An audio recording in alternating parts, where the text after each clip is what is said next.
ব্রহ্মপুত্র নদের পারে প্রচন্ড বাতাস বইছে। 29 মে 2025 খ্রিস্টাব্দ তারিখ, দুপুর 2টা 30 মিনিট। নদীতে ঘোলা পানি দেখা যাচ্ছে। বৃষ্টির প্রভাবে পানি একটু বেড়েছে। শুকিয়ে গিয়েছিল ব্রহ্মপুত্র। অদূরেই ডেফলা ব্রিজ, শহীদ লেফটেন্যান্ট শেখ জামাল সেতু। বাতাসে একদম উড়ে যাচ্ছি।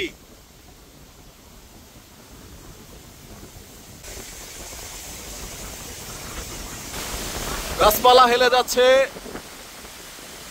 মেঘের আড়ালে সূর্য ঢাকা পড়েছে।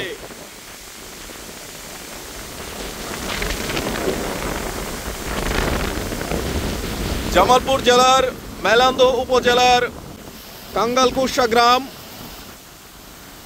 গ্রামের পাশ দিয়ে বয়ে গেছে ব্রহ্মপুত্র নদ। ড্রেজিং করার জন্য এগুলো আনা হয়েছিল। কিছুটা ড্রেজিং করা হয়েছে, এখন তো পানি উঠে গেল। ওই তো দূরে আরো একটি সেতু দিয়ে যানবাহন চলছে।